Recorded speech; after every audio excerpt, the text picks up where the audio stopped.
Hello hi ಎಲ್ರಿಗೂ welcome to my channel. ಇವತ್ತು ನಾನು ಒಂದು ವಿಡಿಯೋ ಮಾಡ್ತಾ ಇದ್ದೀನಿ. ಆ ವಿಡಿಯೋ ಯಾವುದು ಅಂತಂದರೆ ಹಳೆ ವಿಡಿಯೋಗೆ ಲಿಂಕ್ ಆಗುತ್ತೆ. ಸುಮಾರು ಒಂದು 2-3 ವಾರದ ಹಿಂದೆ ಒಂದು ಮಾವಿನ ಹಣ್ಣಲ್ಲಿ ಕೊರಸಗಾಯಿ ಮಾಡೋದು ಹೇಗೆ ಅಂತ ಒಂದು ವಿಡಿಯೋ ತೋರಿಸಿದ್ದೆ. ನಮ್ಮಮ್ಮಗೆ ಮಾಡಿದ್ರು. ಆ ಕೊರಸಗಾಯಿ ಮಾವಿನಕಾಯಲ್ಲಿ ಇವತ್ತೊಂದು ರೆಸಿಪಿ ಮಾಡೋದನ್ನು ಸಹ ತೋರಿಸ್ತಾ ಇದ್ದೀವಿ. ಅದಕ್ಕೆ ನಾವು ಮಾವಿನಕಾಯಿ ತಿಕ್ಕಣ್ಣ ಅಂತ ಕರಿತೀವಿ. ಅದನ್ನು ಹೇಗೆ ಮಾಡ್ತಾರೆ ಅನ್ನೋದನ್ನು ಈ ವಿಡಿಯೋದಲ್ಲಿ ನಾನು ತೋರಿಸ್ತೀನಿ. ಸೊ ಟೈಮ್ ವೇಸ್ಟ್ ಮಾಡದೆ ವಿಡಿಯೋನ ಕಂಟಿನ್ಯೂ ಮಾಡೋಣ ಬನ್ನಿ. ಹೇಗಮ್ಮ ಇವಾಗ ಈ ಥರ ಜಾಡಿ ಒಳಗಡೆ ಸ್ಟೋರ್ ಮಾಡಿ ಇಟ್ಟಿದ್ದಾರೆ. ಇನ್ನೊಂದು ಸ್ವಲ್ಪ ಹಿಂಗೆ ಹೇಳ್ಕೊ ಜಾಡಿನ. ಈ ಥರ ಮಾವಿನಕಾಯಿನೆಲ್ಲ ಉಪ್ಪು ನೀರು ಸಮೇತ ಹಾಕಿಟ್ಟಿದ್ದಾರೆ. ಬಂದ್ಬಿಡ್ತಾ ಬಾಯ್ಲಿ ಅದು ಹಾಂ ಈ ಥರ. ಅದಕ್ಕಿವಾಗ ತುಂಬ ಸಿಂಪಲ್ ರೆಸಿಪಿ ಇದು. ಒಂದು 5 ನಿಮಿಷದಲ್ಲಿ ಮಾಡ್ಕೊಂಡ್ಬಿಡ್ಬೋದು. ತುಂಬ ಚೆನ್ನಾಗಿರುತ್ತೆ. ಈ ಥರ ಅದನ್ನು ಉಪ್ಪು ನೀರಲ್ಲಿ ಸ್ಟೋರ್ ಮಾಡಿ ಜಾಡಿಲಿ ಸ್ಟೋರ್ ಮಾಡಿ ಇಟ್ಟಿದ್ರು. ಅದಕ್ಕೇನಿಲ್ಲ, ಒಂದು 2-3 ಮೆಣಸಿನ್ಕಾಯಿ ಹಾಕ್ಕೊಂಡಿದ್ದಾರೆ. ಹಾಂ ನೀನು ಹಂಗಳದ್ದು ಬರಲ್ವಾ?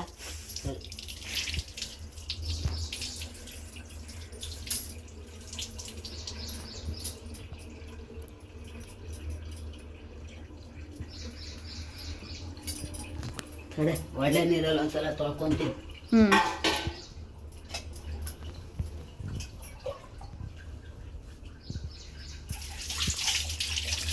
ಇದು ತಾಮ್ರದ ಚಂಬಲೆಲ್ಲ ತೊಳಿಬೇಕಂತ ಏನಿಲ್ಲ. ತಗೋ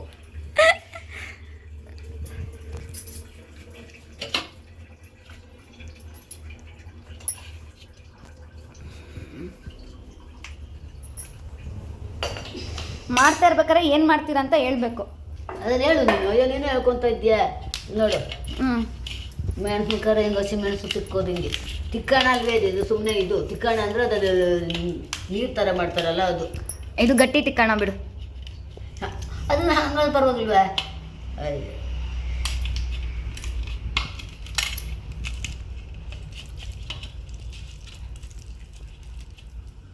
ಕೊಬ್ಬರಿ ಎಣ್ಣೆ ಇದಲ್ವಾ? ತೆಂಗಿನ ಎಣ್ಣೆ.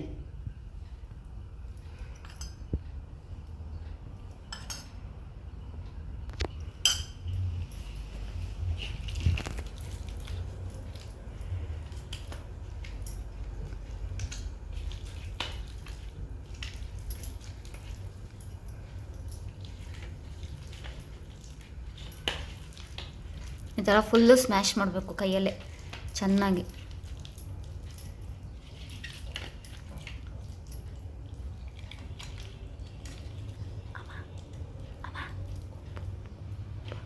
ಉಪ್ಪು ಹಾಕೋಂಗಿಲ್ಲ, ಅದಕ್ಕೆ ಉಪ್ಪೆಲ್ಲ ಉಪ್ಪು ನೀರಲ್ಲಿ ಬೇಯಿಸಿರ್ತೀವಿ. ಕರೆಕ್ಟ್. ಅದರದ್ದೇ ಒಂದೊಂದ್ಸಲ ಉಪ್ಪು ಜಾಸ್ತಿ ಆಗೋಗುತ್ತೆ. ಹಂಗಂದ್ರೆ ಮೊದಲೇ ಸ್ವಲ್ಪ ನೀರಲ್ಲಿ ಇಟ್ಕೊಳ್ಬೇಕು.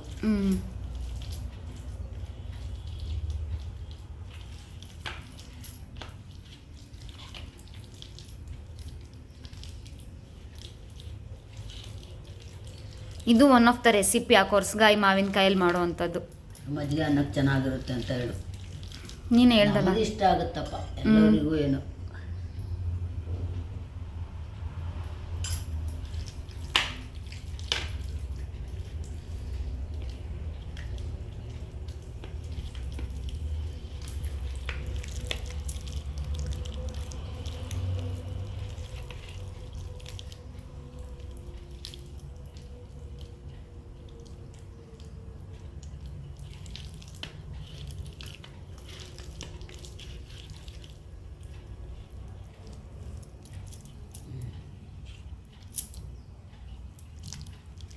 ಕಟ್ಟೆ ತಗೊಂಡು ಬರಲಾ?